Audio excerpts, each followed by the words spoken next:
On espère que vous allez bien. Après une petite absence et pas moins de 5 matchs qui se sont déroulés depuis notre dernier podcast, dont le Classico dont on avait fait l'avant-match. On va en profiter avant le match de demain qui est Villarreal contre Villarreal. Pour revenir sur la dynamique et l'évolution de l'équipe collectivement, parler également individuellement des joueurs qui ont pu nous marquer tant positivement que négativement. Et à partir de là, on pourra un peu dresser les clés et ce qui marquera la différence et pronostiquer autant sur la compo que sur le score de demain. David, comment vas-tu? Ça m'aurait manqué de parler du Real avec nos auditeurs.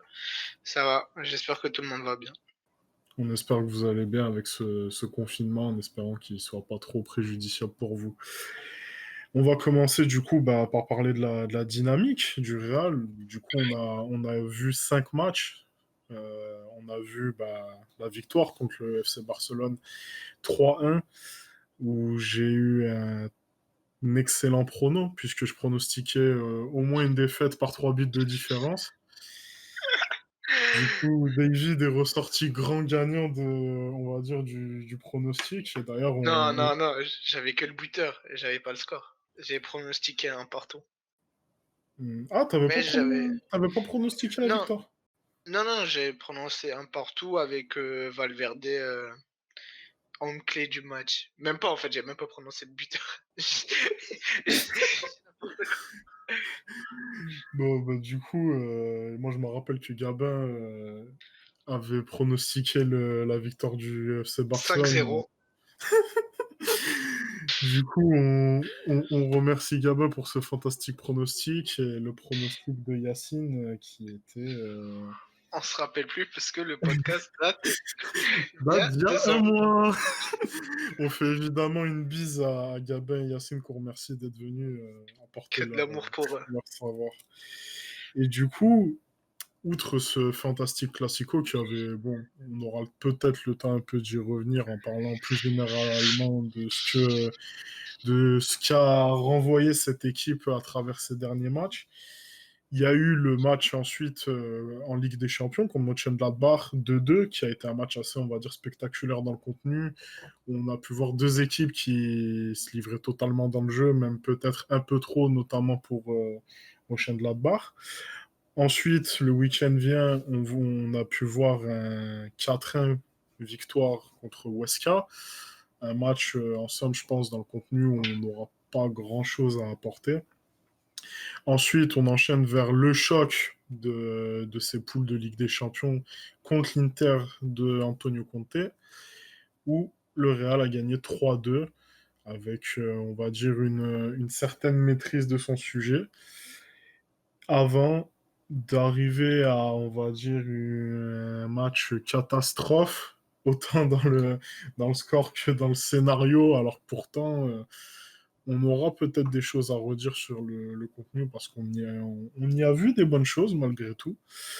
Donc cette fameuse défaite 4-1 contre Valence, où on a quand même concédé 3 pénaltys et un fantastique but contre son camp. Donc déjà, David, toi, qu'est-ce que tu as pensé globalement de l'équipe, collectivement, tactiquement, à travers ces différents matchs, toi? Bah déjà, peut-être qu'on va commencer par parler comptablement. Écoute, on s'en sort plutôt pas mal, j'ai envie de dire. Euh, le Barça, je pense que vu la dynamique avant le match et vu vu la défaite face au Shakhtar, je pensais pas qu'on allait gagner 3-1 contre nous. C'est vrai que le match nul face à Gladbach nous a fait peur. On se disait, ouais, peut-être que le Real peut, peut ne pas sortir des poules. Bah après, ça s'est bien repris face à l'Inter. Donc, globalement, je pense que comptablement, on s'en sort plutôt bien. En Liga, bon, c'est hyper serré. Donc, là, pour le moment, il y a aucune équipe qui se dégage. Peut-être l'Athletic qui peut prendre 4 points sur nous. Mm. S'ils gagnent leur match en retard. Bon, la Sociedad, personne ne les prend en sérieux. Je suis désolé, mais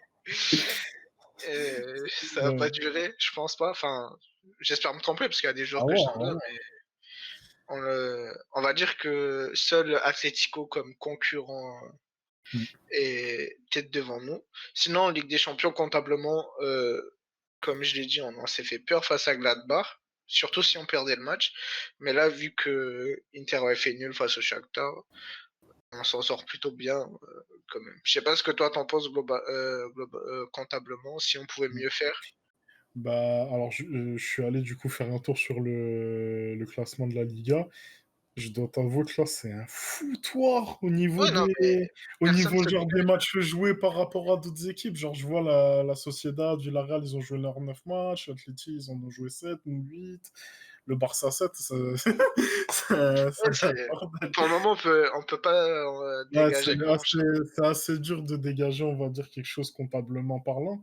Mais ouais, non, non, clairement, sur les 5 rencontres, que ce soit en Ligue des Champions ou en Liga, on s'en sort super bien. Alors, certes, on perd 3 points, on va dire, avec fracas contre Valence, même si c'est toujours un match bourbier pour nous. Contre le Barça, on en a gagné, et je pense que c'est les 3 points qui, on va dire, sont les plus intéressants et même les plus importants dans une lutte au titre. On a toujours, ces dernières saisons, on a toujours réussi à faire la différence sur le championnat et sur le Barça en gagnant au moins 3 points. Bon, c'est une analyse bateau hein, que je dis, mais ça, c'est positif, clairement, comptablement. Oui, même pour la confrontation directe, Ah ouais, si les totalement. points sont les mêmes, Surtout qu'en plus, on gagne par 2 buts d'écart, ça fait qu'au goal average particulier, on est confortable. Clairement, c'est un très bon résultat, clairement. Après, du coup, outre on va dire, le côté classement, le côté comptable, au niveau du jeu, tactiquement, ou même peut-être avant de parler de ça, au niveau de l'équipe, au niveau des différentes compositions qu'on a pu voir, est-ce que toi, tu as senti qu'il y avait peut-être, on commençait à sentir une certaine régularité au sein des choix de Zidane? ouais, ouais, ouais. Je pense que s'il y a un truc à dégager, en tout cas sur les 5 matchs, moi je dégagerais que peut-être que Zidane a choisi son ailier droit et c'est Asensio. Mm. Parce que il commence face au Barça, il commence face à Gladbach, euh, face à l'Inter, Face à face, Valence, face à Valence il joue et, 4 des 5 derniers matchs. et même face à Huesca. Donc en fait, tous les Il matchs, joue, il joue les 5 derniers matchs, clairement. il joue les 5 matchs. Et je sais pas si face au Shakhtar, il commence aussi. Hmm, Non. Oui, il non. commence, mais il commence à gauche. Ah, ah ouais, Ou, je sais non, non, non, non, non, non. En fait, c'est J'ai un Rodrigo gros à doute, hein. gauche et à droite.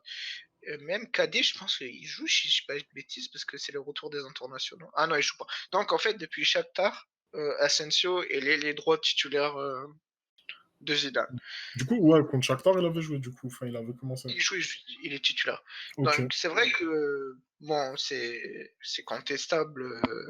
Et je pense pas que ce soit le meilleur poste d'Asensio, loin de là. Hmm. Je pense même que sur les 6 matchs, il y a très peu de matchs où je l'ai trouvé bon. Hmm. Mais c'est ce que je ressors de ces 5 matchs au niveau des compos, que Zidane a peut-être trouvé son ailier droit. Je sais pas ce que toi Hmm. t'en dégagé. Ouais, Peut-être clairement Insta comme ça. ouais, sur ce poste, on n'a plus aucune garantie depuis, on va dire depuis 2017 et l'hécatombe du niveau et des blessures de Bale. Clairement, on n'a plus du tout de joueurs installés à ce poste. Et Asensio, Zidane, il a toujours essayé d'installer Asensio à ce poste déjà lors de son premier mandat. Et là, ouais, clairement, on sent que là, il a décidé on va dire, de trancher, de clairement poser Asensio à ce poste, même si, comme tu l'as dit, clairement, c'est pas du tout son poste. Enfin, c'est pas un joueur de couloir. On le sent depuis 2018, j'ai envie de dire. Mais bon, on va dire que c'est le choix de Zidane actuellement, autant critiquable qu'on puisse le critiquer. Après, sur les compos, outre ça, je pense qu'on est d'accord que c'est peut-être la seule chose qu'on a à relever, parce que dans les compos, il n'y Et a pas eu. Ouais, excuse-moi, je te coupe. Peut-être, vas-y. j'ai un ressenti, mais Ouais. après, c'est pas si factuel que ça, comme Asensio. Mais Mm. je pense que si tout le monde est au top et que si le Real n'a pas ce calendrier d'enfer, jouer tous les 3 matchs, s'il y a Ouais. un match par semaine, je pense que le milieu titulaire de Zidane dans sa tête, c'est sans Modric. En tout cas, de ce que Ok. moi je ressens sur les 5 matchs qu'on vient de voir, parce que Barcelone, il aligne pas Modric. Ensuite, Gladbach, il aligne pas Modric. Mm. Face à Inter, gros match, il aligne pas Modric. Mm. Il aligne Huesca et Valence, parce que Valence, déjà, euh, Kroos est, Kroos est Kroos est blessé. indisponible. Ouais. Wow. Non, non, si Kroos est disponible, c'est Ouais. Casemiro qui Ah est non, malade. ouais, t'as raison, t'as raison. Donc il aligne. Et face à Weska, il fait un turnover. Mais en tout cas, c'est ce que je ressens, c'est que si tout le monde est OK, que s'il n'y a pas ce calendrier de fou, je pense que dans sa tête, Modric est entre guillemets un super sub. Mhm. Ok, moi j'avoue que même si je sens qu'il a vraiment envie de trouver la clé de son milieu, notamment par le prétendu équilibre qu'il pense à trouver avec Valverde, Kroos et Casemiro. Ouais, on sent qu'il a des espoirs et de l'ambition dans ce milieu. Mais ouais, je sais pas si pour autant, tu vois, il est aussi ferme sur le fait que maintenant il peut se passer de Modric. Ah oui, non, mais clairement, c'est un coach qui est pas entêté dans ses idées. Ça veut Ouais, dire que ouais. s'il voit que ça marche pas, il va remettre Modric. Bien sûr, bien sûr, bien sûr. Parce qu'après, comme on sait depuis toujours avec Zidane, une des seules choses comment dire, enfin, qui justifie ses choix dans sa tête, c'est les résultats. Il va, pour ça d'ailleurs, dès qu'il y a une débâcle, il va directement remettre le choix qu'il a fait la veille en question et revenir sur un truc qui a plus Clairement, marché. clairement, clairement.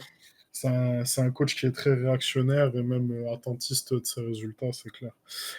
Et du coup, au niveau des compos, je pense que du coup, ben, on a souligné les points qu'on a pu distinguer.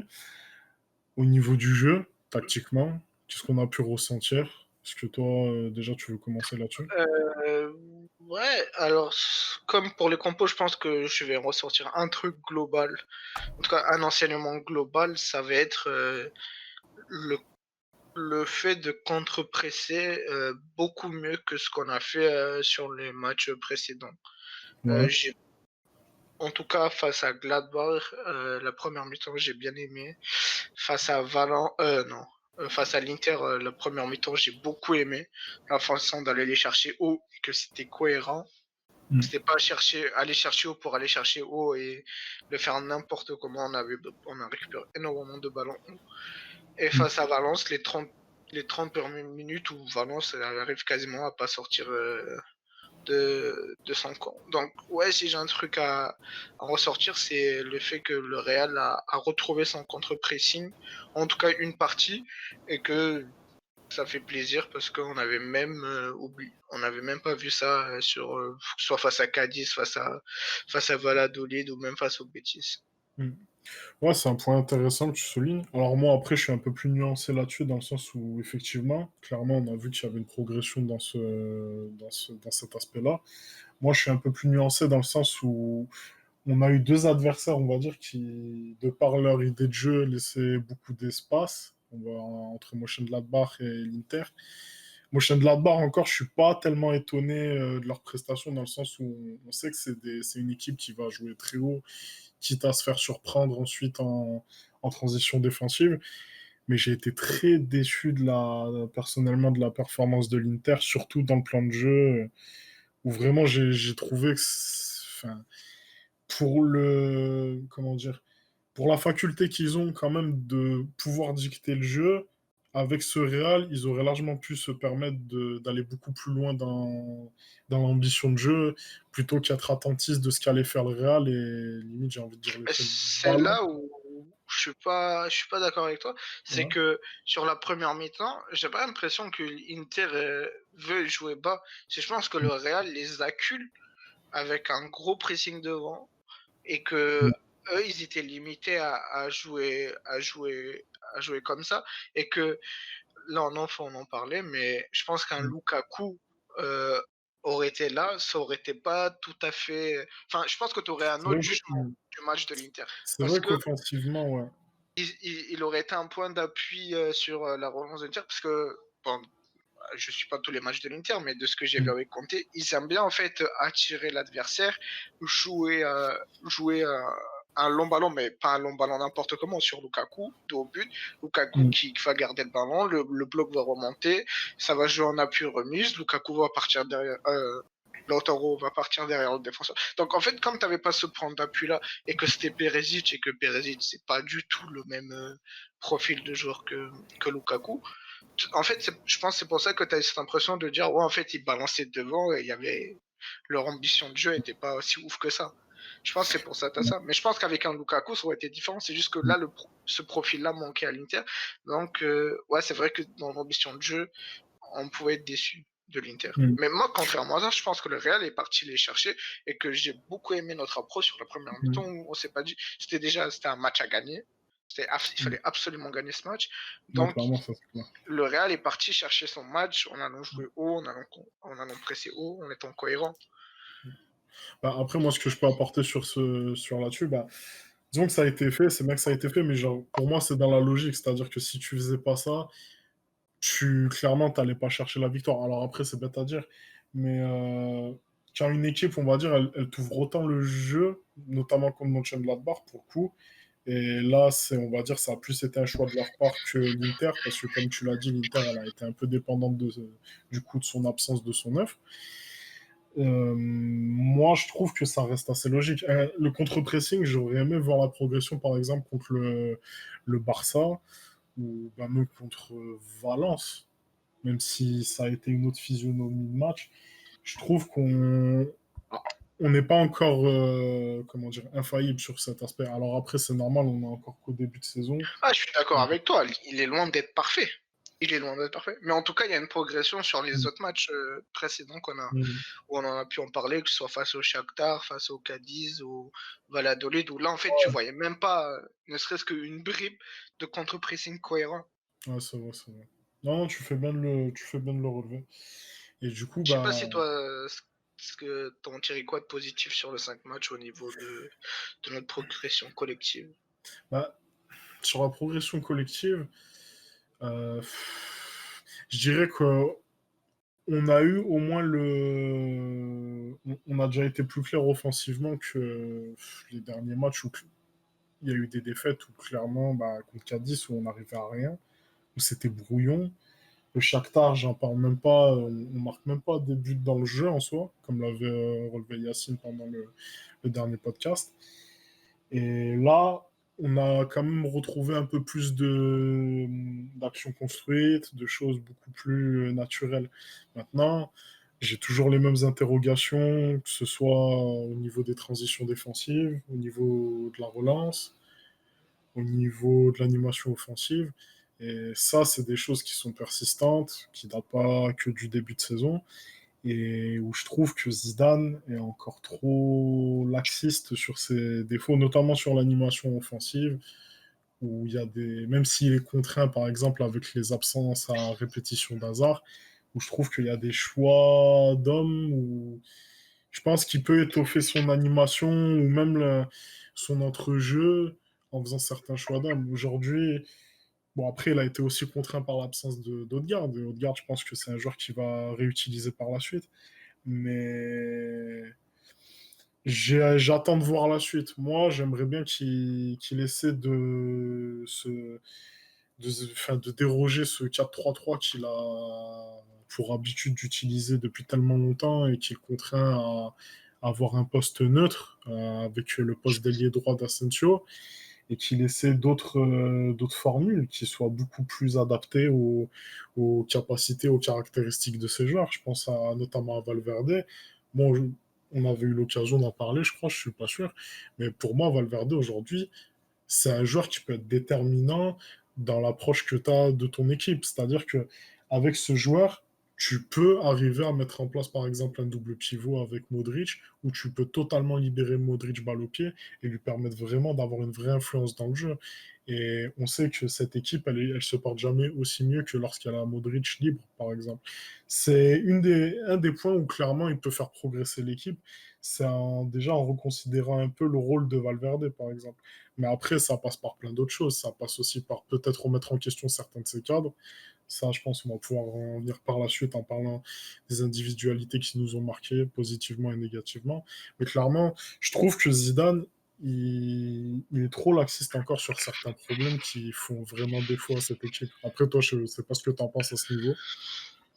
Bah, sur la relance, s'il y a un point où peut-être je suis en désaccord pardon, c'est que la relance, ça va toujours rester un problème puisque Zidane, depuis des années, n'a pas travaillé là-dessus. Donc oui, la relance va être problématique, mais je pense que ça va être la problématique pour toute la saison.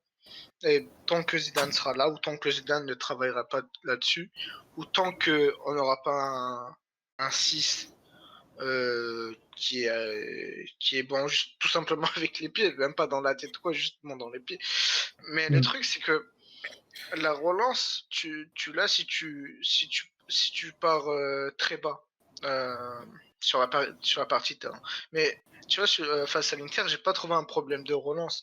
En tout cas, tant que tu vas chercher l'adversaire très très haut, comme l'a fait le Real face à l'Inter, ou même sur des séquences face à Gladbach, en fait, la relance, ouais, tu vois, enfin, ça reste un problème, mais bon, Mm. j'ai envie de dire, ça passe. Tant que tu récupères les ballons haut, tant que devant ça envoie des chandelles et que Ramos et Varane sont là juste pour relancer court, je trouve que c'est pas si problématique que ça.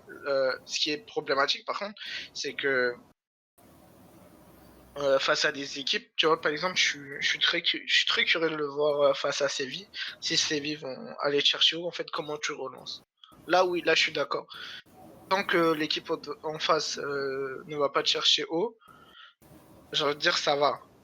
Tant que c'est toi qui vas chercher l'équipe haut, j'ai envie de te dire ça va. Mais c'est vrai que face à Séville, je suis d'accord avec toi, je serais curieux de voir. Bon, je sais déjà en fait.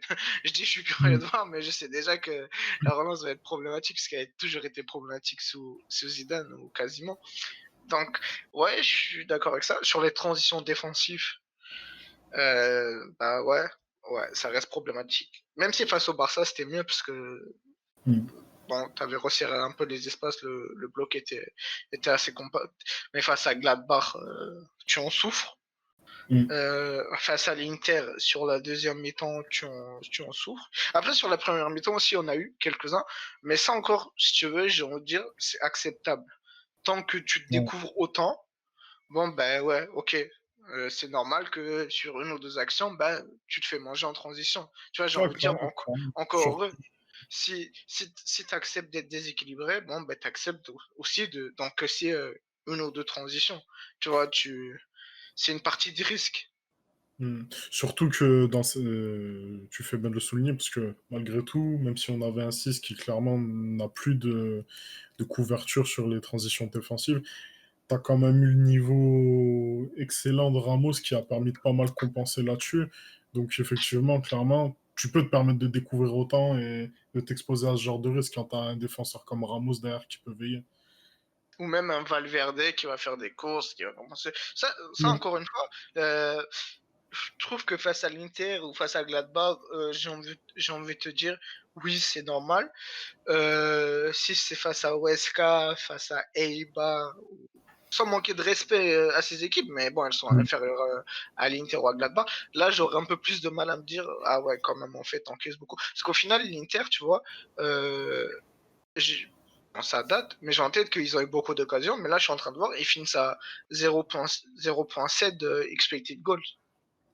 Non, moi, clairement, j'ai eu la sensation d'une Inter presque inoffensive, hein. Après, honnêtement, à mettre sur le fait qu'ils ont eu l'absence de Lukaku et que malgré tout, c'est une équipe qui a sa petite part de complications offensivement, je crois. Je suis pas assidûment l'Inter en Serie A, mais je sais que le plan de jeu, les idées de Conte, elles amènent toujours, certes, à certains schémas vraiment qui sont efficaces et chirurgicaux, mais aussi que ça amène certaines limites dans l'animation offensive dès que, on va dire que son plan de jeu est percé un jour.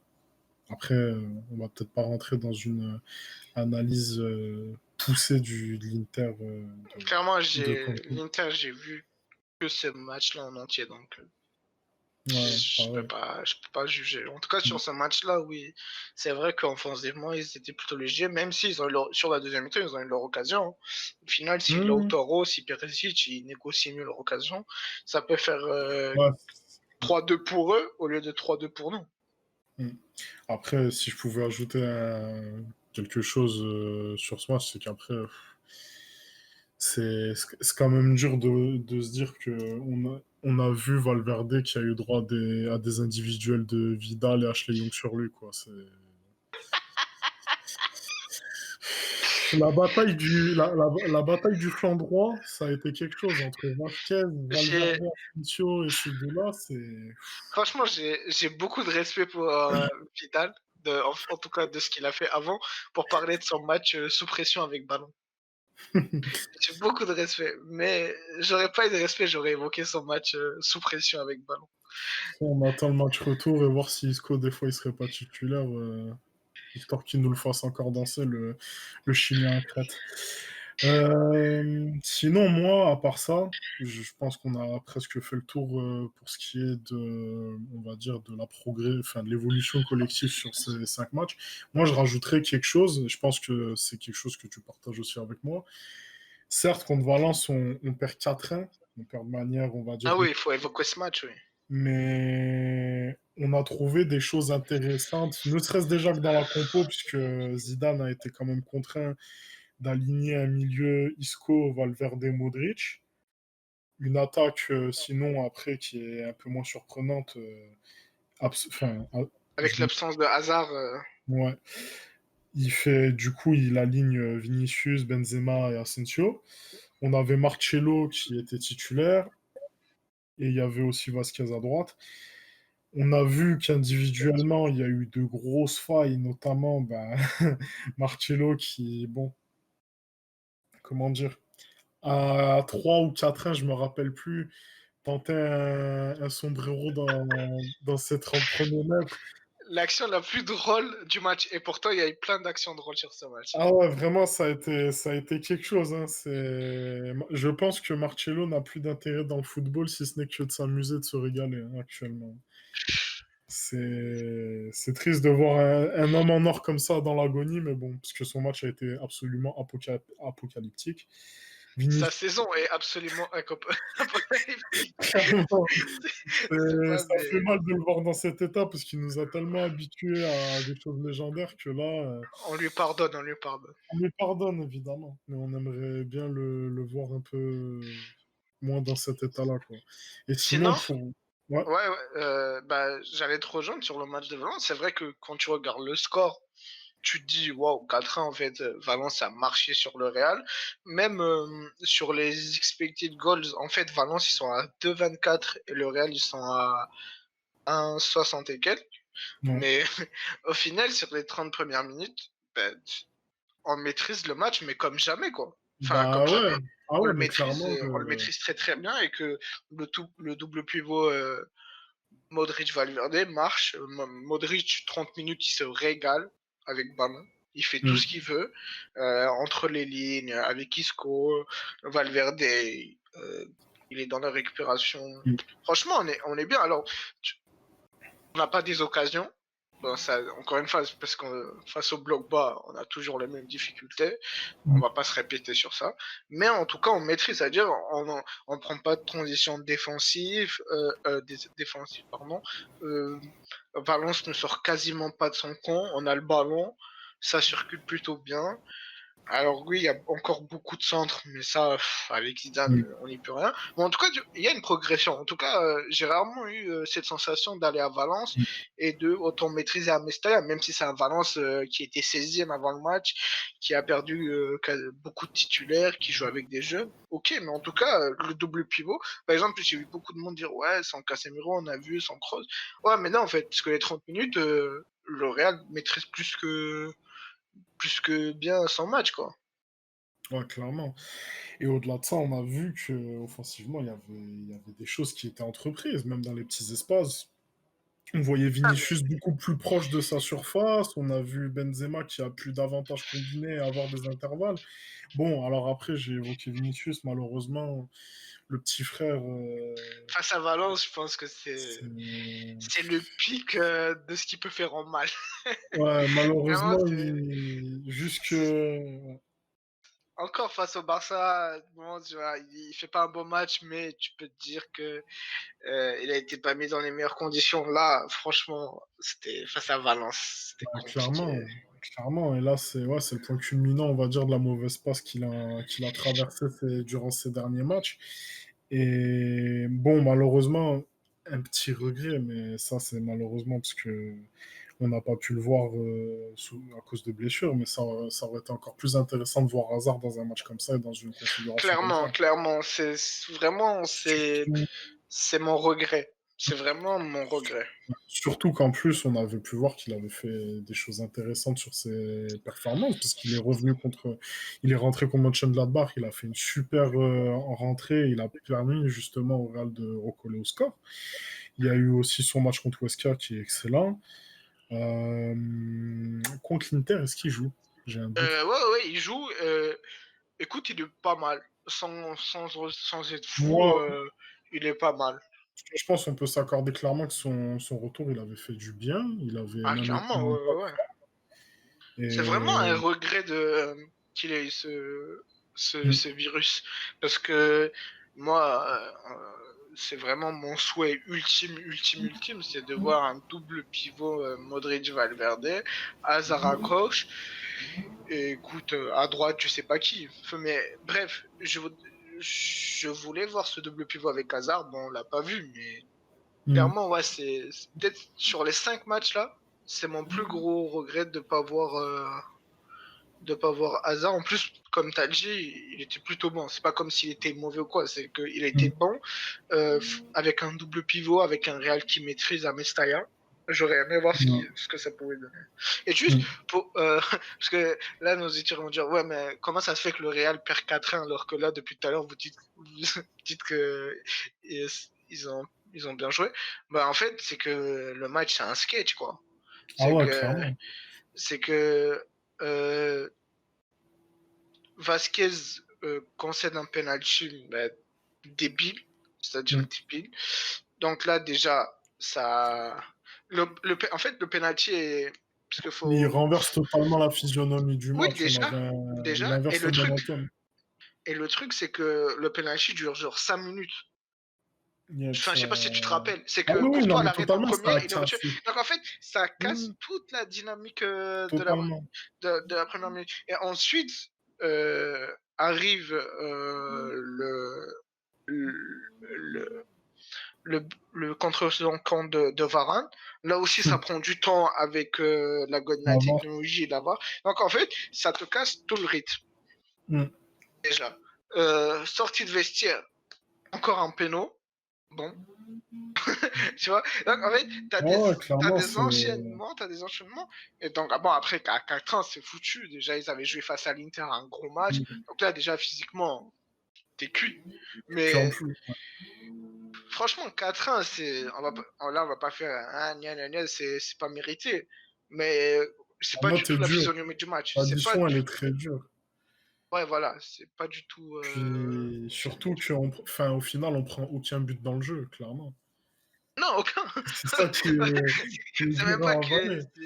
c'est des pénaux et c'est des pénaux plus que. Enfin, chez De Vasquez, il n'y a aucun Mm. souci, il joue avec la main décollée. Mm. Le deuxième, je vois pas où est le pénal en tout cas, mais bon, bref, on va pas parler d'arbitrage, on va pas faire les Ouais, rageux. clairement. Il a sifflé pénal, il y a pénal.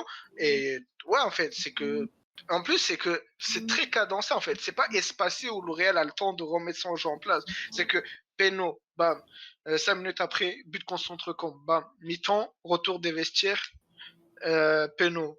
10 minutes après, Peno. En fait, c'est cadencé, c'est Ouais, cadencé. ouais, Pas le temps de. ça Temps de casse le jouer. rythme à chaque fois, c'est clair. Surtout avec la VAR et tout, ça prend du temps. Mais voilà. Mm.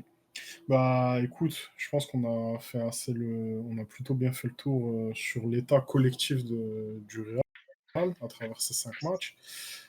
Je réfléchis à si on aurait peut-être pu ajouter quelque chose en plus sur Valence, si ce Non, n'est est-ce que qu'on va pas parler parce que non, Wesker, c'est un match qui a été voilà, c'est typiquement un match de Real face à un petit à domicile. clairement Et heureusement que Hazard est là pour pour dynamiser décompter tout. l'équipe. Voilà. Bah, en tout cas, ouais, on va dire qu'on va pouvoir terminer l'aspect collectif avec ce match qui a été assez anecdotique contre Valence. On va passer à la revue individuelle un peu de l'équipe. On va commencer par le positif. Toi, tu as envie de commencer par quel joueur sur les 5 derniers Ah, matchs? on commence par le positif, c'est après. Moi, je pense que c'est plus intéressant. Ouais. Positif. Bah, Valverde, inévitablement. Valverde. Mm. Enfin, on va pas se répéter, mais quand tu dois aller faire un contre-pressing, courir, être utile avec ballon sans que ce soit fou. Il fait des trucs simples avec le ballon, mais c'est utile, des courses utiles, il compense bien. Tant que Zidane lui demande pas d'aller déborder sur le côté droit, il va être utile, que ce Mm. soit dans un milieu à 3, dans un double pivot. Clairement, je pense, sur les 5 matchs, je sais pas si tu vois une meilleure satisfaction que lui, mais pour moi, Bah, c'est le meilleur joueur sur les 5 matchs. Ou peut-être, non, si, c'est le meilleur. ouais, bah clairement, ouais, pour celui qui a le plus de régularité dans l'équipe, je suis assez d'accord. Après, moi, j'ai un peu plus de satisfaction, même si c'est moins une surprise, mais c'est dans le sens où c'est le meilleur joueur de l'équipe et c'est inévitable, et c'est celui qui a le plus d'influence dans cette équipe, ça reste Modric, et il a eu de l'influence sur des bribes de match. Et pour moi, non seulement ça prouve à quel point il est indispensable à cette équipe, mais ça prouve aussi à quel point c'est inquiétant de voir que le joueur dont tu te passes et auquel tu donnes un temps de jeu assez moindre actuellement, c'est celui qui te fait le plus de différence. Son entrée contre le Barça, elle est excellente. Son entrée contre l'Inter, pareil. Contre Mönchengladbach, si je dis pas de bêtises, c'est du même acabit. Enfin, j'ai surtout un doute sur le fait s'il avait commencé contre Non, Mönchengladbach. non, il rentre avec Hazard et les deux, on va pas dire ils changent le match, mais en tout cas, Ouais, si, si, ils bah, font pour beaucoup de moi, bien. clairement, il change le match à deux. Hein, Ouais. Face à l'Inter, il y a 2-2, t'es dans un temps faible, il rentre et t'as plus de maîtrise et le but arrive. Alors, il n'est pas impliqué dans le but, loin de Mm. là, mais en tout cas, il rapporte de la maîtrise, ce que tu n'avais pas avec Kroos, Valverde et Casemiro. Deuxième mi-temps, tu t'as pas de. Alors peut-être c'est physique, j'en sais rien, mais en tout cas, Mm. euh, le milieu était pas du tout autant vu qu'en première mi-temps. Mm. Ouais, je suis d'accord. Son entrée face au Barça. Ouais, son entrée face au Barça qui est exceptionnelle. Ouais, je suis assez d'accord avec toi Et puis que même ouais. même les 30 premières minutes qu'il fait contre Valence, c'est un récital. Ah, Hein. mais face à Valence sur les 30 mais il se régale. Ah ouais. C'est le Modric dont on a l'habitude de voir, qui est indéboulonnable, incritiquable, tout ce qu'on veut. Mais je suis assez d'accord avec toi que c'est pas rassurant qu'un joueur de 35 ans soit autant essentiel à une équipe. Bah, pour moi, c'est même pas. En fait, je regarde même pas l'âge parce qu'en soi, ça pourrait être même. Enfin, on a déjà vu que c'était Vinicius dans ce cas-là, on va dire une voire 2 saisons auparavant. Et pour moi, en fait, c'est toujours inquiétant que ce soit un joueur précisément qui, en plus de ça, n'est pas indiscutable sur une période, on va dire, qui t'apporte autant de différence. Et que ce soit autant un facteur X et que ce facteur X soit individuel, en fait. Moi, c'est plus dans cette optique que je vois, plutôt que le fait que, certes, il a de l'âge. Pour moi, ce joueur, si tu mets un turnover qui est beaucoup plus cohérent et logique, il reste indispensable, même avec son âge, on le voit. Si tu lui fais pas jouer 40 à 50 matchs par saison maintenant, il restera toujours aussi performant sur les meilleurs matchs de la saison, tu vois. Hum, hum. Ouais, je vais pas te contredire, mais ouais, je vois où tu en veux venir. Et juste pour faire un retour sur Valverde. Mm. Valverde, c'est typiquement le joueur qui, en fait, c'est le joueur qui ressemble à l'équipe de Zidane, quoi. Ah, c'est clair. Je suis C'est d'accord. vraiment le joueur qui, là, si tu disais, ouais, donne-moi un joueur qui définit l'équipe de Zidane, il n'y a pas autre que Valverde. Parce que clairement, c'est un joueur qui essaie de compenser à tous les tuyaux, à toutes les fuites. Et c'est une équipe qui cherche en fait à éviter le moins de casse. Et c'est par là cette quête qu'a Zidane depuis toujours de trouver ce fameux équilibre entre guillemets. Mais après ça, on peut le discuter. Mais clairement, c'est ce qui est le plus révélateur de l'ambition dans le jeu et même de l'équipe de Zidane. Sinon, comme autre joueur, euh, Bah, je pense qu'on moi, peut. je dirais Benzema quand même, parce Ouais, que clairement, clairement. face au Barça, il marque pas, mais je pense que il est dans les trois meilleurs joueurs de l'équipe, avec Ramos. Même deux. Franchement, avec Ramos et lui, c'est le meilleur. Il fait, une, il fait un très, très, très, très gros match face au Barça. Le Benzema qu'on aime, le Benzema utile, qui, Clairement. face à Gladbach, il marque. Face à Huesca, il met un doublé, même si sa première mi-temps elle n'est pas si bonne que ça au final. Il termine avec un doublé plus la passe sur Valverde. Mm. Face à l'Inter, il marque, même s'il pouvait mettre un doublé sur la fin du Ouais. match où il rate une grosse occasion. Face à Valence, il met un très beau but. Non, clairement, et il s'est remis à marquer. Mm. Euh, il commence à avoir plus d'utilité dans le jeu. Enfin, il a toujours été, mais des fois c'était à l'excès Ouais, et on en là, avait il est marre. beaucoup plus, ouais, il est beaucoup plus juste, je pense. Voilà, c'est ça, Et c'est ça. au-delà de ça, j'irais même ajouter quelque chose que j'avais vu sur Twitter. Pour moi, actuellement, il est vraiment en train d'assumer son statut de leader d'attaque et d'équipe, mais dans le bon sens. C'est-à-dire que c'est le joueur, même actuellement, sur ce qu'il a montré, qui éprouve le plus de justesse et qui essaie d'avoir le plus d'impact dans ce qu'il fait pour l'équipe. Ça, c'est quelque chose qui a manqué énormément, je trouve, dans ses performances la saison dernière, même si statistiquement, c'est une de ses plus belles saisons. Là, je trouve que dans ses performances, elles sont beaucoup plus consistantes et elles apportent beaucoup plus de différence à l'équipe. On est d'accord. Toi, un autre jour, Bah, pour les positifs, on va dire. qui d'autre que Ramos? Ramos qui affiche un excellent niveau depuis le début de la saison, qui est toujours le patron de cette défense. Et bon, je vais pas m'étaler sur Ramos parce qu'en vrai, j'en ai un autre aussi parce que pour moi, il fait vraiment des performances excellentes et même s'il en prend 4 contre Valence, il fait un gros match et on aurait pu en prendre bien plus encore. Et en plus, il est malchanceux sur deux des trois pénaltys parce qu'il est clairement dessus et il touche le ballon, c'est Courtois. Pour moi, Courtois, là, déjà la saison dernière, il a affiché un excellent niveau, mais depuis le début de saison, il a un niveau étincelant. Pour moi, c'est un des top 3 gardiens du circuit et il n'est pas troisième. Non, mais moi, clairement, tu sais que ça me fait énormément chier que on fasse, depuis le début de la saison, toutes compétitions confondues, qu'on fasse que de clean sheet. Parce que Ouais, clairement, il mérite beaucoup, beaucoup mieux. Tu vois. c'est Là, tu clair. te dis, là, en fait, on a encaissé pas mal de buts depuis le début de la saison, mais tu vois, tu peux rien lui amputer, quoi. Et ça me fait Ah ouais, chier non, mais qu'un gardien comme ça ait aussi peu de clean sheet par rapport à la saison dernière où il termine, je crois, avec un record, si je dis pas de bêtises. Non, peut-être, je sais si, pas. si, Mais en si, tout si. cas, ouais, en tout cas, il termine avec beaucoup de clean sheet. Et c'était vraiment grâce à lui, il sortait des parades incroyables. Cette saison, pareil, hein, il est très très bon. Je suis d'accord avec toi. Mais t'as pas de clean sheet et ça me fait chier pour lui, en fait. Ouais, surtout qu'en plus, bah, tu fais bien d'en parler parce que du coup, sur les 5 derniers matchs, il n'y a aucun match où on fait un clean sheet. On prend au moins un but sur chacun des matchs. Non, on n'en prend pas que face à Sociedad, face à Levante et En face à plus, Valladolid. ouais, Trois. ouais, Tu vois. clairement, ouais, très compliqué comme dynamique à ce niveau. Bah, du coup, on a fait le tour des joueurs qui nous ont marqué positivement. On va revenir sur les joueurs qui nous ont marqué négativement.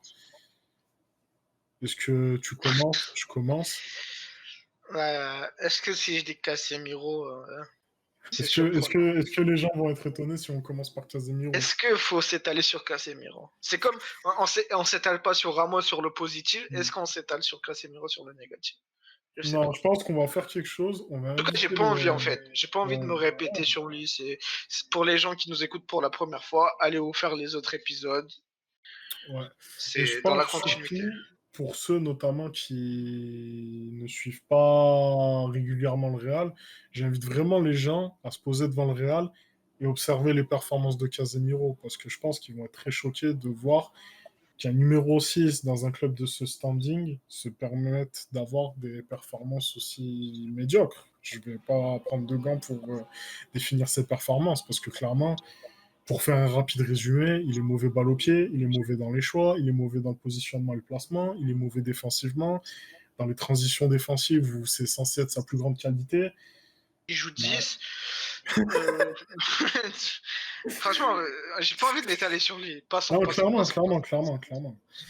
Bah, moi, du coup, je vais enchaîner et je vais parler d'un autre joueur, c'est Tony Kroos. Alors, on va dire il a eu un début de saison, notamment contre la Real Sociedad, où il a fait un bon match. Je ne lui retire pas le bon match qu'il avait fait, même s'il a été beaucoup aidé, notamment par le placement très vertical et les courses très verticaux, Vertigo. Je sais pas. d'Odegaard. Mais moi, j'ai retrouvé le Kroos que j'aime pas, notamment contre Barcelone, contre Mönchengladbach.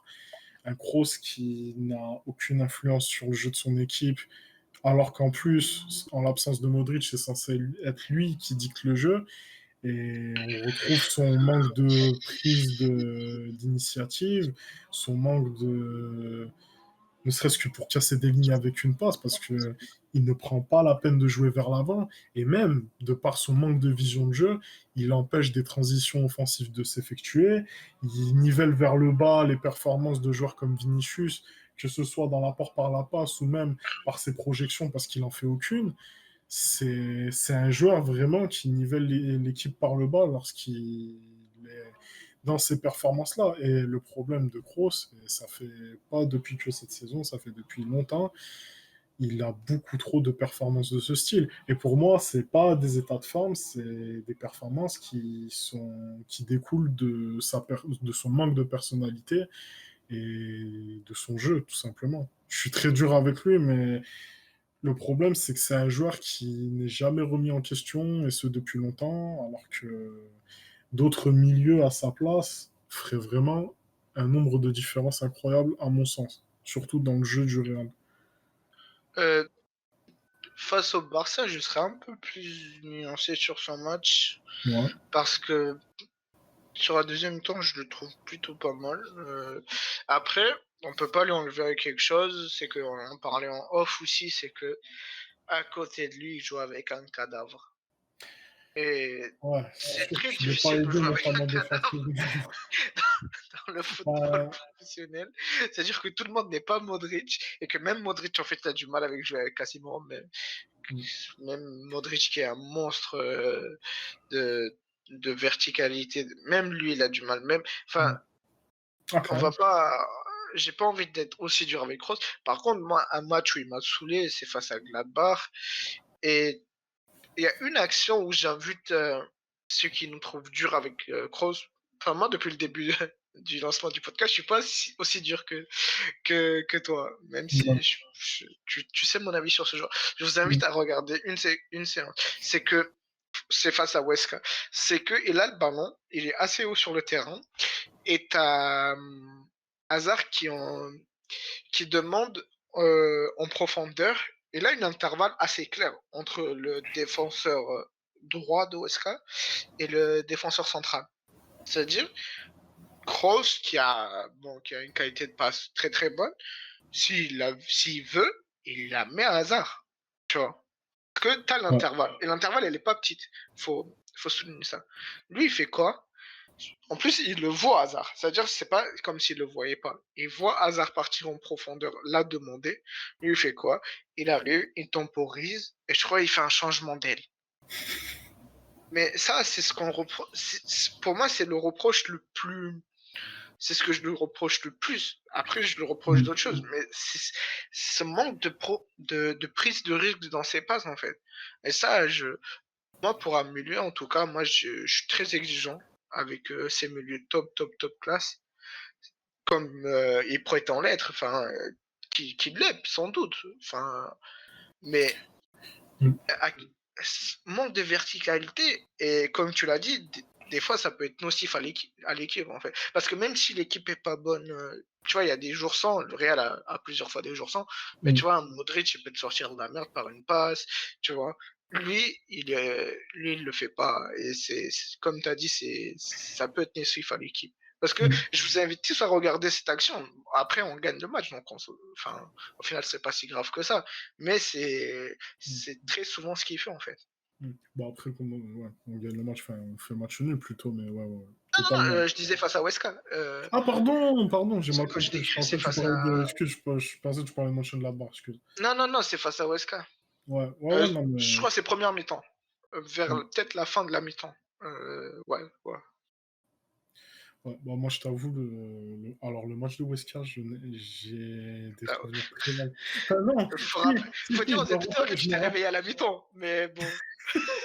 Non, ça va. À ce moment-là, ça va. J'avais encore un rythme socialement passable. Mais non, franchement, mais tu sais quoi? Attends, parce qu'en vrai, j'essaie de me refaire un peu le match de Weska et notamment le sien. Non, même son match contre Weska, j'avais été ronchon de sa performance, je crois, si je me rappelle bien. Alors après, je ne vais pas m'étendre parce que franchement, dans les faits, je me rappelle juste des bonnes performances d'Hazard et de Benzema notamment. Mais voilà. Bah, du coup, on a fait le tour, je Moi, pense, comme des. négative, Ouais, performance, en tout cas, une dynamique que j'aime pas, c'est celui de Varane. ouais, on est d'accord. Même si, en soi, tu vois, il est pas si catastrophique que ça, tu vois, c'est pas d'un niveau de Casemiro, ou, tu Mm. vois, mais, en fait, à quel moment tu progresses à la relance, quoi, à quel moment Mm. tu progresses dans la Ouais. personnalité. Bon, moi, j'ai même envie d'aller plus loin. Moi, c'est dur ce que je vais dire, mais alors, à l'âge qu'il a, je sais pas exactement son âge à l'heure actuelle, mais on va dire au statut qu'il a aujourd'hui, celui d'un des meilleurs défenseurs du monde, celui d'un leader de défense et même d'équipe au sein du Real, et du Real, c'est pas rien. Il a encore les mêmes défauts de jeunesse de tout défenseur trop tendre. Et tu vois, je vais faire une aparté. Tout à l'heure, je regardais une compile de Pépé au Real. J'arrive toujours pas à me dire que Varane, au pic de Pépé, il ait réussi à atteindre un tel niveau aussi redoutable, tu vois. Et Mais tu sais quoi? Tu fais bien de parler de Pepe parce que Pepe, il a été jamais aussi fort que lors de la saison 15-16. Tu vois, clairement, il a été jamais aussi fort. C'est-à-dire que plus il avançait dans la saison, plus il progressait, plus il c'est ça. atteignait des paliers, des paliers, des paliers. Puis en plus, Alors que Varane, alors ça va être dur, et peut-être que des gens vont me dire, ouais, tu dis un truc. En fait, j'ai l'impression qu'il régresse. En fait, plus les c'est saisons vrai, avancent, c'est vrai, c'est j'ai vrai. l'impression qu'il régresse. En tout cas, il progresse pas. Allez, peut-être pas il regresse, mais en tout cas, j'ai pas l'impression qu'il On sent progresse. pas de progression, ouais. Et on sent. Et même Ramos, qui est, alors là, enfin, top classe, tu vois, enfin, Mm. un des meilleurs à son poste, peut-être le meilleur, après il y a Ouais, débat, mais même lui, en fait, il progresse. Même lui, clairement. il progresse, en fait. Et tu peux pas dire que ouais, c'est le coach, ouais, c'est Zidane, il fait pas progresser. En fait, à un moment donné, quand tu es champion du monde, quand tu as gagné autant de Ligue des Champions comme Varane, à un moment donné, même Tu es toi, tu as le censé droit de prouver de toi-même. Tu es plus censé te travailler. reposer sur des C'est pas un circonstances Vinicius atténuantes. où tu as 20 ans, où, ok, là, clairement, c'est le coach qui doit te faire progresser, ou en tout cas une partie. Mais là, Varane, en fait, là, c'est juste. Et là, c'est dur parce que euh, on tourne ça juste après France-Portugal, quelques Ouais. jours après, où il sort une grosse performance, tu vois, avec Mm. Kipembe dans l'axe. Où Ouais. j'ai regardé le match, il était très bon, mais au Real, En fait, Moi, il est pas si mauvais, tu vois. Je peux pas dire qu'il est mauvais. Ce serait moi, être malhonnête. l'impression que j'ai en fait avec Varane, alors après, si je détaille, on va être long, mais le problème que j'ai, c'est que plus les saisons passent, moins je sens sa personnalité qu'on avait vue dès le début et qui était effrayante. Exactement. En fait, quand il était jeune, tu disais, ouais, ouais, en fait, il a plein de C'est personnalités et ça. tout. Et en fait, plus les saisons avancent, moins il en a Et et ça se remarque notamment balle au pied, que ce soit quand il se projetait, quand il cassait des lignes à la relance.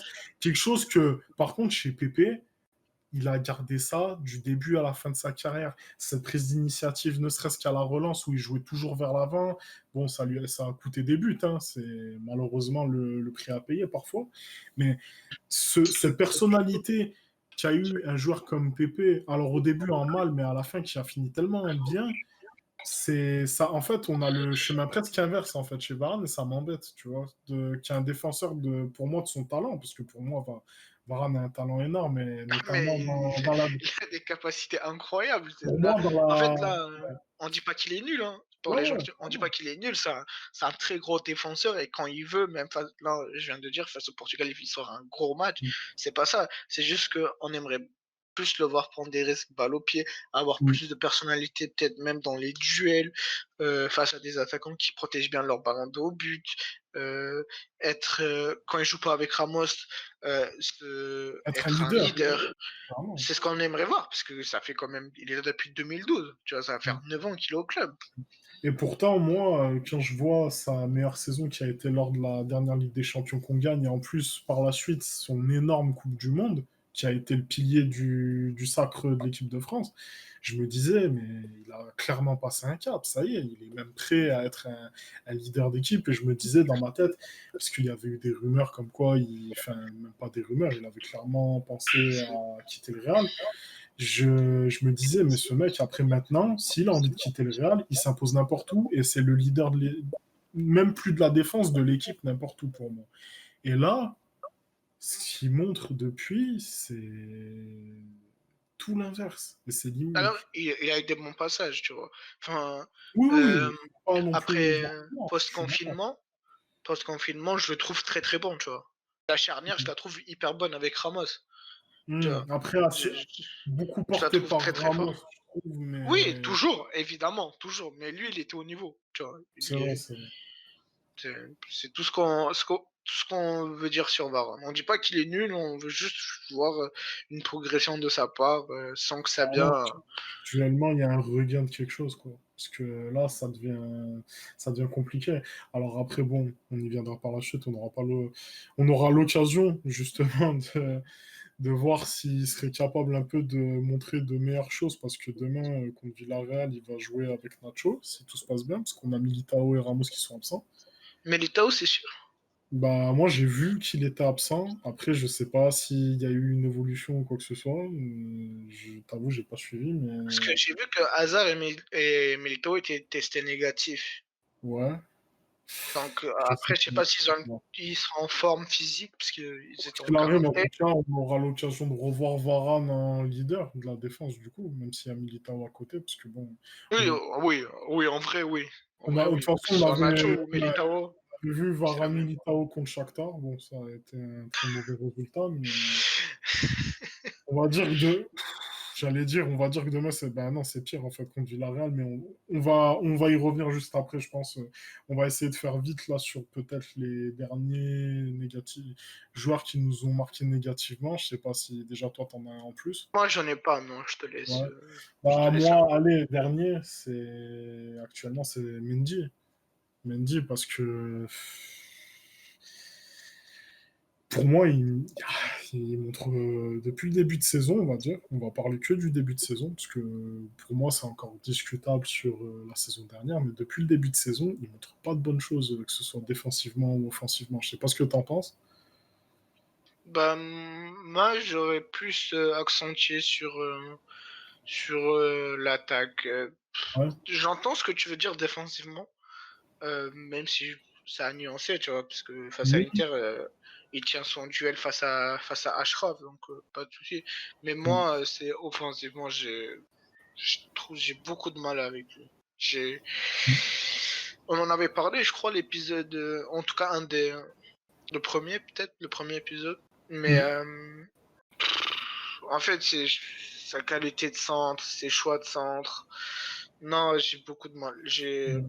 J'ai énormément de mal. Et même dans le petit jeu, tu vois, dans le petit jeu qui Ouais. peut être avec hasard, en Mm. tout cas, ce qu'on espère, tu vois, Mm. que un triangle Hazard, Benzema et Mendy, je pense que Mendy va être trop déficitaire techniquement pour ça. Clairement, même ne serait-ce que dans le positionnement, et on a déjà pu voir là pendant les quelques temps où Hazard a pu jouer et qu'il y avait Mendy d'aligné, il n'y avait pas cette cohésion entre les deux et cette alchimie comme on l'a déjà vu, si je dis pas de bêtises, pas cette saison, mais peut-être auparavant entre Hazard et Marcelo. Je sais pas si tu confirmeras Pour te avec dire moi. la vérité, j'ai très peu de souvenirs de complicité entre Hazard et Marcelo. Parce qu'après, Mm. Hazard a joué très peu de matchs, donc, tu vois. Les Ouais. matchs que Moi, j'ai je sais très pas, peu. de souvenirs, il y a eu quand même, bon, c'est pas des matchs qui se dénombrent énormément, mais j'ai vu des choses qui me paraissaient un peu plus intéressantes En, en tout offensivement cas, sur le placement, je suis d'accord avec toi. Et le pire, c'est que tu vois, là, c'est même pas une question de Zidane ou Mm. d'animation. Ça doit venir de lui. C'est-à-dire qu'il y a des séquences où, tu vois, il y a une prise à deux sur Hazard, où il est enfermé sur le côté, et Hazard et Mendy restent devant lui comme ça. Au Ouais. lieu d'aller dans son dos, tu vois ce que je veux dire ou pas? Au lieu de libérer un espace, lui, il est là, il reste statique en attendant. Ça, après, ça, c'est avoir un QI football, tu vois. Je dis pas que Mendy a pas de QI football, loin de là, mais c'est Mm. juste hmm, savoir, bah ouais, le placement, en fait, faire les courses pour aider son ailier à libérer des espaces à son ailier, quoi. Ouais, clairement. Après, bon, je crois qu'on l'avait déjà abordé une fois, mais bon, c'est toujours bon de le rappeler. Après, tactiquement, il hérite pas des meilleurs coachs sur son éclosion, quoi, entre Ouais, Genesio mais et tu vois, Zidane. là, Mais... encore une fois, j'ai pas envie d'amputer ça à Zidane parce que la qualité de centre, Ah, c'est ça, je suis entièrement d'accord. soit tu l'as pas, tu vois. Ah, je suis d'accord là-dessus. Je suis clairement d'accord là-dessus. Mm.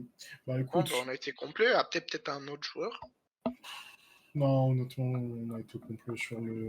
Individuellement, je pense ceux qui ont été les plus à relever. Après, on a parlé rapidement de la mauvaise passe qu'a eu Vinicius, mais honnêtement, je pense qu'on peut plus mettre ça sur le fait que c'est un mauvais état de forme et que plus un concours de C'est circonstances ce et le qu'on fait que. a, Voilà. c'est ce qu'on a connu la saison dernière où il avait une mauvaise passe et il est revenu très bien après le confinement. C'est ça, c'est ça. En fait, ça va C'est pas. toujours être comme ça avec lui. Donc, il est Mm. jeune, donc Pour il est l'instant, comme ouais. ça.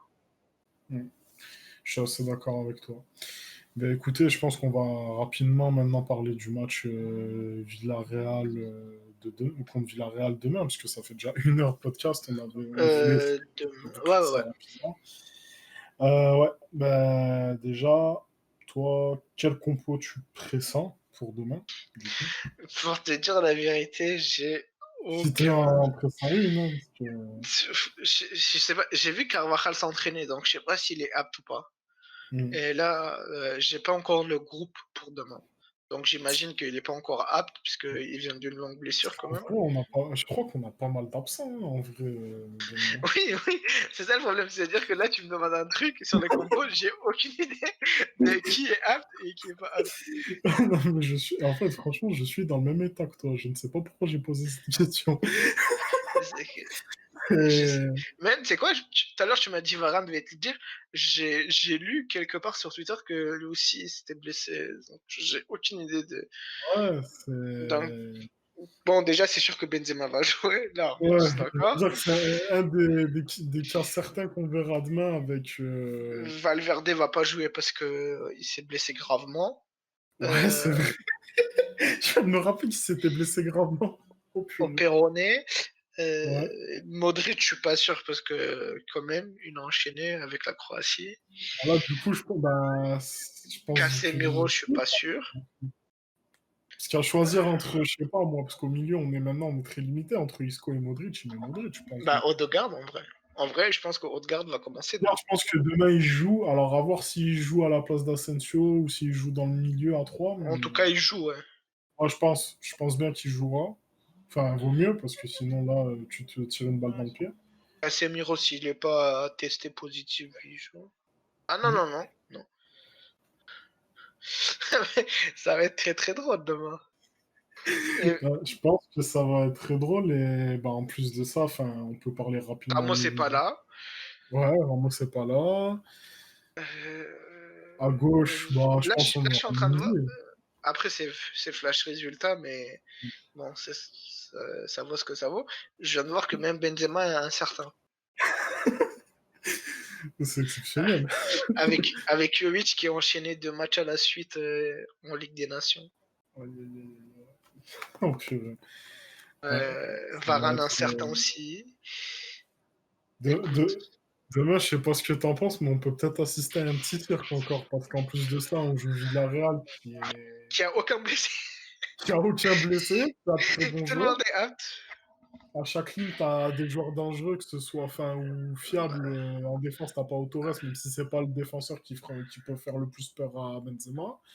T'as Cazorla, forcément, qui va se régaler Non, avec. non. Hein?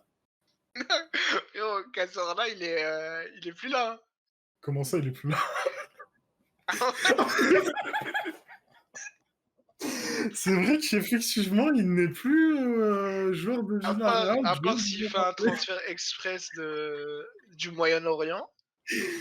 Ouais. C'est vrai, ça va. Il n'est plus joueur de Villarreal. Tu fais bien de le rappeler. Et Il n'y a pas les ben. rangs en tout cas. Ouais, ah oui, ouais, bah, Et effectivement, par l'écran qui est parti de Valence aussi, c'est vrai. ouais, on sait que Parejo se transforme en Redondo, Seedorf, Ouais.